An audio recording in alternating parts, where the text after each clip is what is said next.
got a special report here. This came out today, February 11th, 2008. The Pentagon charges 9/11 suspects. The Pentagon has charged 6 detainees at Guantanamo Bay with murder and war crimes in connection with the September 11th terror attacks, and officials said Monday the United States will seek the death penalty. The military will recommend that the 6 men be tried together before a military tribunal, but the cases may be clouded because of recent revelations that Mohammed was subject to a harsh interrogation technique known as waterboarding, which critics call torture. Prosecutors have been working for years to assemble the case against suspects in the attacks that prompted the Bush administration to launch its global war on terror. CNN's Alina Cho and legal analyst Sunny Hostin were talking about this today on CNN. The U.S. is going for the death penalty for 6 suspects accused in the 9/11 attacks, including the alleged mastermind, Khalid Sheik Mohammed. That's according to published reports this morning. Charges are expected as early as today against the 6 Guantanamo detainees. American Morning's legal analyst, Sunny Hostin, is here with us now. So we really haven't seen a lot of military tribunals. They haven't been used very often. And so there's a lot of questions about what happens next. So what does happen next? You know, it's hard to tell. And as you mentioned, military commissions have historically been used for these sort of enemy combatants, and the last time the U.S. has used this was during World War II, and so we don't have a lot of experience with it. This in particular was passed in 2001. It was an order under the Bush administration, under President Bush, to sort of implement this new military commissions panel. So what's the next step? It's an untested system. We don't know, but we do know that there's going to be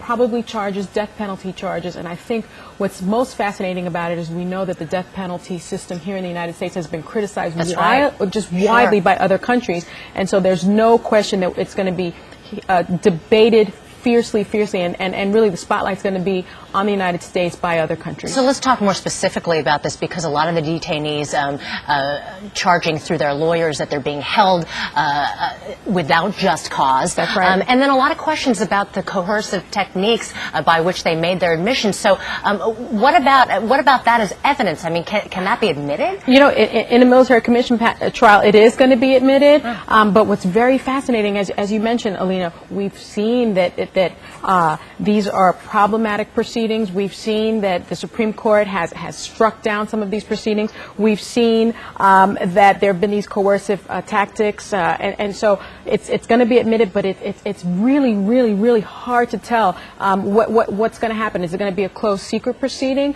Is it all this evidence, you know, that's been coercive? How is the military tribunal going to weigh it? I have to say I'm going to be watching it. I think people are going to be watching it, but it's going to be a very difficult trial, and especially with death penalty charges. Well, are you surprised, I mean, that they went for the death penalty, given the controversy over the death penalty in the United States right now, which you alluded to earlier? Yeah, I'm not surprised. I mean, if ever there was a case for the death penalty, this is a case where 3,000 people were murdered. Right. And so I'm not surprised by it, but it's going to make it a much more difficult case.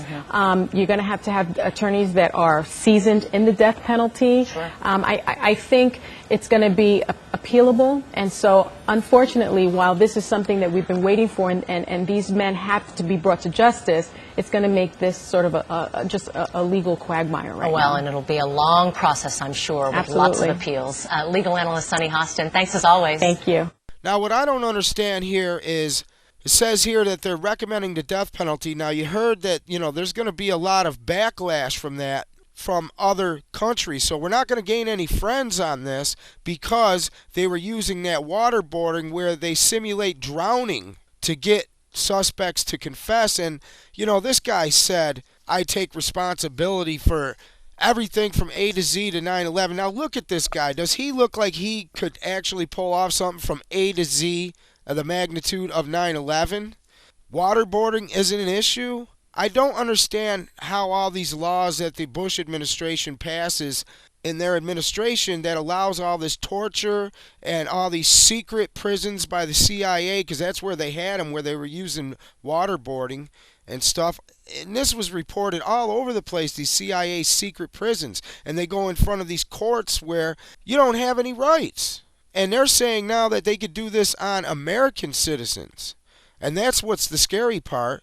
But, it's going to be interesting to see how far this goes in their push to prosecute somebody for the 9/11 crimes. Now, it isn't that hard to get somebody to confess to something when you're using these torture techniques, simulated drowning, and God knows what else. I don't think it has enough credibility. Whatever happened to real answers in the 9/11? What about investigating some of the real questions that many, many have been asking about 9/11? I mean, I don't understand how these kind of tactics can be used and even validified. I remember when the case came out and they said, well, he confessed A to Z. I'm like, that doesn't make any sense. It does not make any sense. Didn't make any sense that we went into Afghanistan, into Iraq, when they had nothing to do with 9/11. And now we have more at risk now than we ever have. More threat now from al-Qaida than there ever was. And I don't understand why they only spent $3 million investigating the 9/11 tragedy when they spent $65 million probing into Bill Clinton's sex life. I mean, this doesn't make any sense. My question is, don't the victims' families and suffering first responders deserve a real investigation? And instead of all this nonsense that's being put forth by the administration, I don't see where they could use a lot of the so-called evidence and confessions that they are using. I think we have to quit jumping on people who have questions, who, God forbid, questions the official government story because they've been so solid in the past, and calling them names and stuff, and actually get to some real answers about who really was responsible on 9/11, what really happened on 9/11, and why is it being used to take away the freedoms that we were told was the reason behind the attacks.